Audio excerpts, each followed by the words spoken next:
Assalamualaikum warahmatullahi wabarakatuh. Bismillah, alhamdulillah, wassalatu wassalamu ala rasulillah, la hawla wa la quwata illa billah, amma ba'd. Puji syukur dumateng ngersani Allah subhanahu wa ta'ala atas semua limpahan karunia nikmatnya. Salawat serta salam mari kita selalu haturkan kepada Nabi kita Muhammad sallallahu alaihi wasallam. Mudah-mudahan tempat duduk kita ini adalah salah satu yang dikatakan oleh Allah Raudhah min Riyadil Jannah, yaitu taman di antara taman-taman surga di mana Allah mencurahkan rahmatnya, menaungkan sayap-sayap malaikatnya dan menyebut nama kita satu persatu di hadapan para malaikat yang mulia. Amin ya rabbal alamin.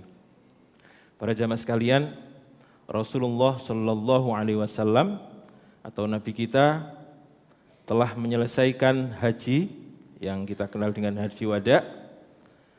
Beliau memperlihatkan manasik haji kepada kaum muslimin, menerangkan kepada mereka apa saja yang diwajibkan dan apa saja yang disunnahkan, termasuk diantaranya adalah tempat wukuf, tempat melempar jumrah, kemudian tawaf, dan menerangkan apa saja yang diwajibkan sekaligus yang diharamkan ketika menunaikan ibadah haji. Nah, di akhir khutbah beliau bertanya kepada para sahabat, "Wahai sekalian yang hadir di sini, kalian nanti akan ditanya oleh Allah tentang aku. Apakah Muhammad telah menyampaikan semua risalahnya kepada kalian? Lalu bagaimana jawab kalian?" kata Nabi.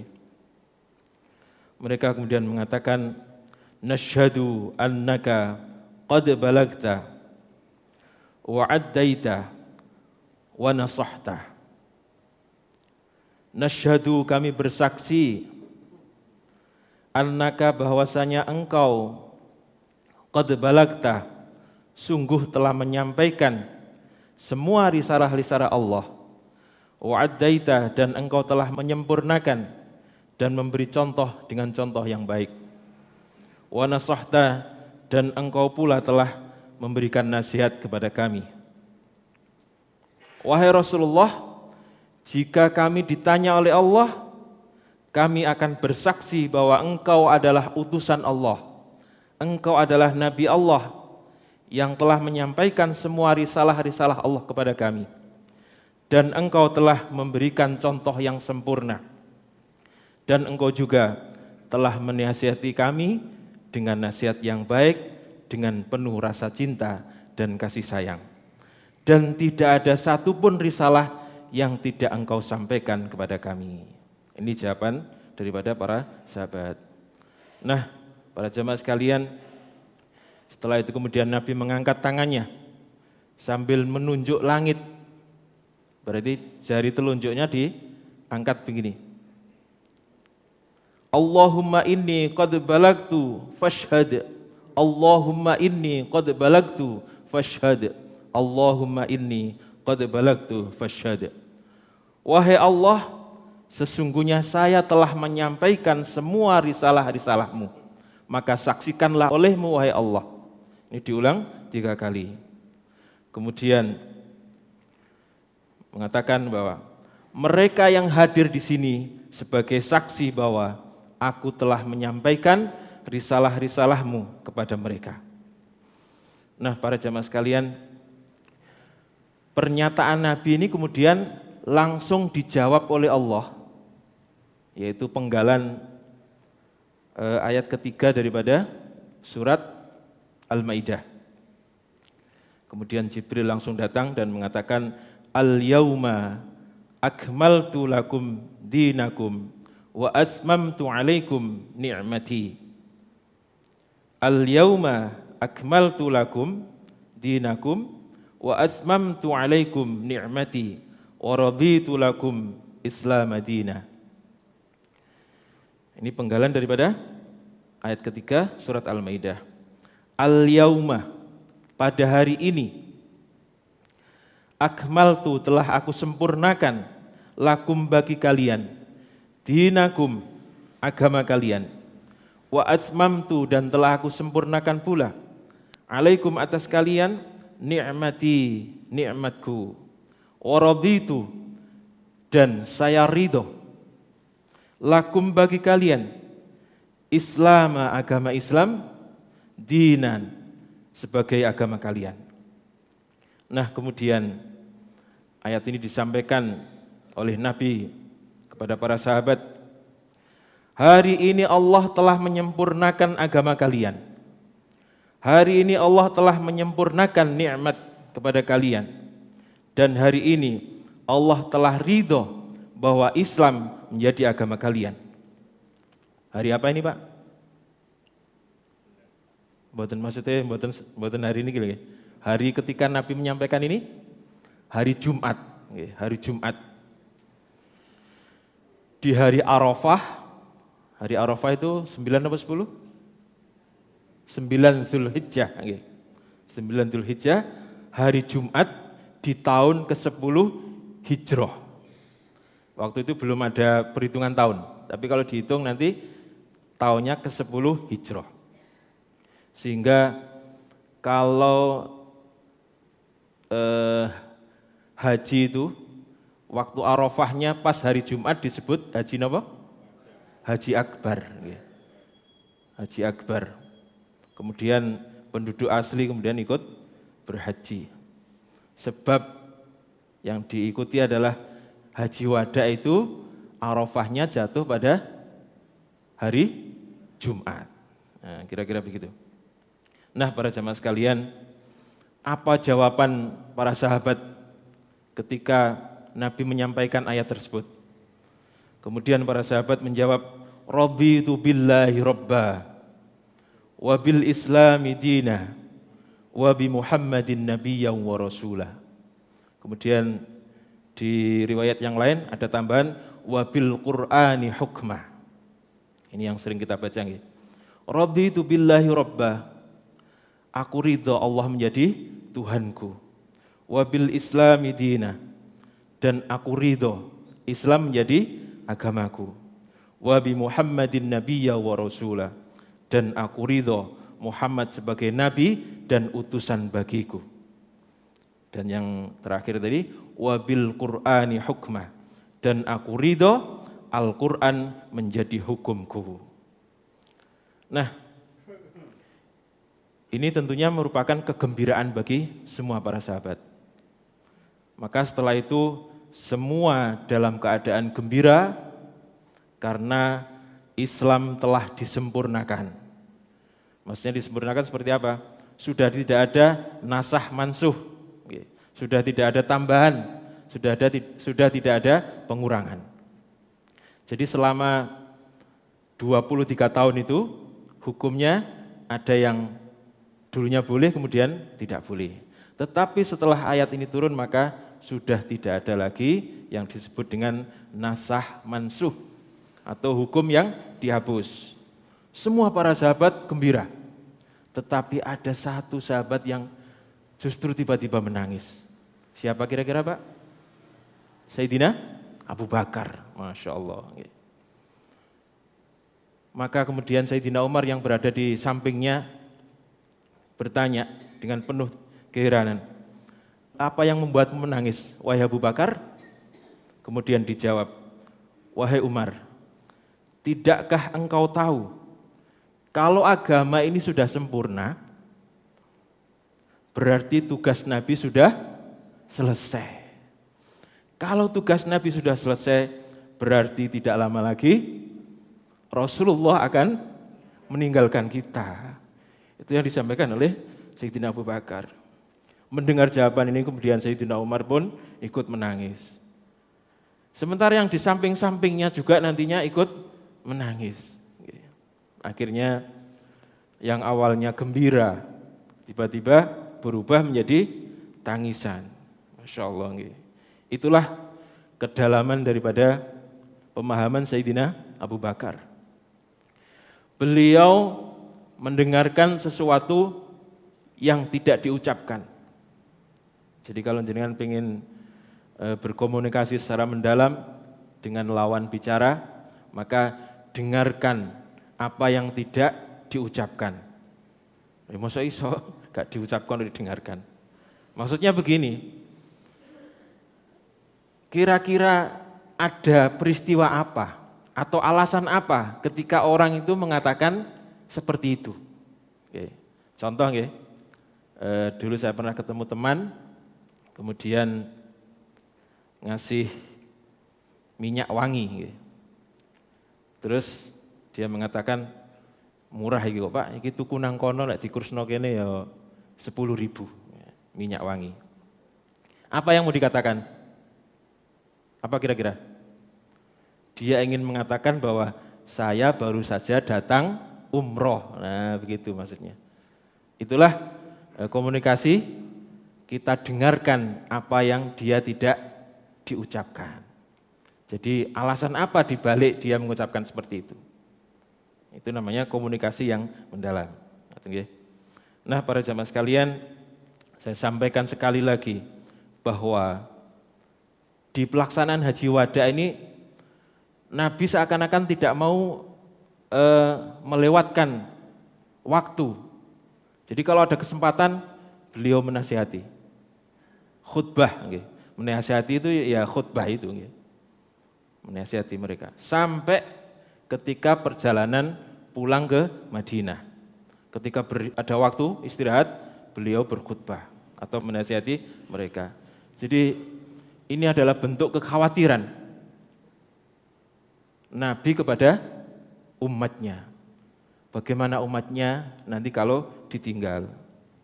Nah, akhirnya jamaah haji ini selesai dan pulang ke Madinah.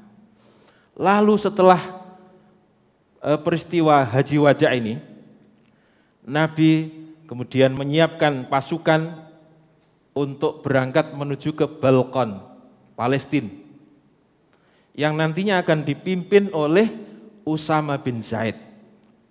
Siapa Usama bin Zaid ini? Usama bin Zaid adalah putra dari Zaid bin Haritsah. Siapa Zaid bin Haritsah? Putra angkat Nabi. Berarti cucu. Cucu tapi dari putra angkat. Dan perlu kita ketahui bahwa ketika itu Usama bin Zaid ini masih berumur 18 tahun. Luar biasa. Kalau dikuruskan sekarang usia 18 tahun masih asik, masih asik ngeten-ngeten. Ini sudah menjadi pemimpin pasukan, Bang. Luar biasa. Jadi Usama bin Zaid ini putra daripada Zaid bin Haritsah. Zaid bin Haritsah ini sudah gugur di Palestina juga, di wilayah Romawi. Ketika perang, apa Bu masih ingat? Ada tiga panglima yang gugur langsung itu. Di perang Mu'tah yang jumlahnya pasukan muslimin hanya 3.000, pasukan musuh jumlahnya 200.000. Jadi gugur tiga-tiganya, yaitu Zaid bin Haritsah, kemudian Ja'far bin Abu Thalib, kemudian yang terakhir namanya Abdullah bin Rawaha. Yang kemudian pasukan ini diselamatkan oleh panglima besar yaitu Khalid bin Walid. Nah, jadi bapaknya sudah gugur di perang Mu'tah. Nah, karena usianya masih 18 tahun ini, sementara pasukan yang dipimpin jumlahnya 40.000 pasukan. Sehingga sebagian sahabat kemudian meragukan kepemimpinan daripada Usama bin Zaid. Mosok arek sik 18 tahun kok disuruh mimpin, kok gak sing tua-tua gitu. Sayyidina Umar kurang apa dan seterusnya. Nah, untuk mengkanter itu, kemudian Nabi mengatakan, jika kalian mencela Usama bin Zaid, berarti kalian telah mencela kepemimpinan ayahnya, yaitu Zaid bin Haritsah. Demi Allah, Usama sangatlah layak menjadi pemimpin. Sungguh ayahnya, Zaid bin Haritsah, adalah orang yang paling aku cintai. Dan anaknya juga manusia yang paling aku cintai setelah ayahnya. Ini jaminan Nabi, Bang. Dan nanti terbukti. Jadi pasukan ini kemudian berangkat, sebelum sampai ke tempat tujuan, pasukan ini nanti mendengar Nabi telah wafat. Sehingga pasukan ini kembali ke Madinah. Dan nanti akan diteruskan di zamannya Sayyidina Abu Bakar. Di zamannya Sayyidina Abu Bakar pun demikian. Masih ada sahabat yang meragukan kepemimpinan Usama bin Zaid. Sehingga mereka mengusulkan ganti saja. Tetapi Sayyidina Abu Bakar, saya tidak akan berani merubah apa yang sudah ditetapkan oleh Rasulullah. Maka kemudian pasukan Usama bin Zaid ini pergi. Sementara waktu itu, karena Nabi wafat, kemudian sebagian dari orang-orang yang sudah masuk Islam ini murtad, Pak. Kembali ke agama semula. Jadi murtad itu artinya adalah kembali ke agama semula. Kalau ada orang Muslim dari kecil kemudian keluar, itu sebenarnya bukan murtad namanya. Bukan murtad, tapi murtad itu kembali ke agama semula. Ini yang harus diwaspadai, Pak. Jangan-jangan dia mata-mata gitu. Kalau dari Muslim sejak kecil kemudian pindah, kan mungkin ada pemahaman yang menclek gitu. Tapi kalau dari non-Muslim kemudian masuk Islam, setelah belajar Islam, kemudian keluar lagi ke agamanya, nah ini perlu diwaspadai. Sehingga kalau negara itu negara Muslim, menggunakan hukum Islam, maka orang yang seperti ini wajib dibunuh. Sebab bisa jadi dia adalah mata. Itu maksudnya. Jadi bukan orang Islam kalau keluar dari Islam harus dibunuh, enggak. Kira-kira begitu. Tetapi jadi ketika Zaid mau dikirim lagi oleh Sayyidina Abu Bakar, semua sahabat, hampir semua sahabat mengatakan, jangan kirim dulu. Madinah ini sekarang terancam. Sebab orang-orang banyak yang murtad. Mereka pasti akan menyerang Madinah. Dan memang benar tetapi sudah diantisipasi. Usama bin Zaid keluar, setelah itu Madinah diserang oleh suku-suku yang awalnya sudah masuk Islam tapi kemudian kembali murtad. Nah, para jamaah sekalian, di saat menyiapkan pasukan inilah beliau mulai merasakan sakit yang nantinya sakit ini membawa ke wafatan beliau. Nah, di antara tanda-tanda semakin dekatnya ajal beliau adalah Sayyidatina Aisyah menceritakan pada suatu hari Nabi bersama dengan semua para istrinya, tidak ada satupun yang tidak hadir. Kemudian Sayyidatina Fatimah, putrinya, ini datang dengan gaya jalan seperti jalannya Rasulullah SAW. Ini yang cerita adalah Sayyidatina Aisyah. Melihat kedatangan putrinya, kemudian Nabi menyambut, kemudian mengucapkan, selamat datang wahai putriku. Dan kemudian beliau mempersilahkan putrinya duduk di sampingnya. Setelah itu kemudian Nabi membisikkan sesuatu kepada Sayyidatina Fatimah. Nah, setelah dibisik itu, Sayyidatina Fatimah tiba-tiba langsung menangis. Kemudian Rasulullah membisiki lagi putrinya. Nah, ketika dibisik yang kedua ini, Sayyidatina Fatimah tiba-tiba tertawa.